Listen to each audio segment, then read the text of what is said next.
سورۃ نور 8:19، بے حیائی ایسی وبا ہے جو پورے معاشرے کے اخلاق کو تباہ کر دیتی ہے۔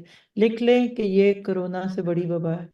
پینڈیمک کا جو دور تھا نا، پینڈیمک ہی بولتے تھے نا، آج بھی وہی چاہیے۔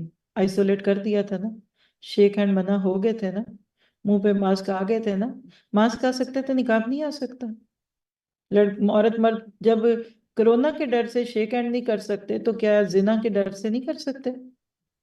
تشہیر الفاحشہ کی بات ہوئی ہے، یہ ہمارا جہاد۔ آج چاروں طرف غبار ہے، بارش تھوڑی دیر ہوئی ختم ہو گئی، گرج چمک ہوئی، الحمدللہ موسم نکھر گیا، لیکن یہ فحاشی کا غبار ہے نا، یہ دن بدن بڑھتا جا رہا ہے۔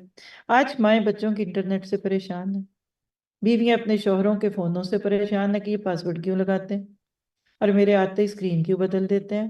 وجہ باہر کی دنیا میں بے حیائی کا فروغ ہے، پیڈوفیلیا ہو یا کیا بولتے ہیں اس کا، اور پینوگرافی ہو، یہ سب کچھ پھیلا ہی تب جب سورۃ نور کے احکامات کو ہم نے چھپا دیا۔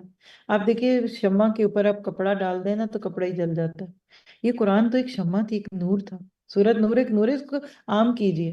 روشنی کو پھیلاتے ہیں، چھپاتے نہیں ہیں۔ ہم ایسی باتیں چھپا جاتے ہیں، نہیں نہیں لوگ کیوں سنیں، لوگوں کو کیوں پتا چلے، لوگ ہماری بات سنیں، یہ کریں۔ تو یاد رکھیے کہ اگر زنا کا چرچا ہو، آج ہے نا، اگر زنا کا چرچا ہے تو سزا کا بھی چرچا ہونا چاہیے۔ آپ عنایتوں کو عام کیجئے، لوگ زنا کو عام کر رہے ہیں۔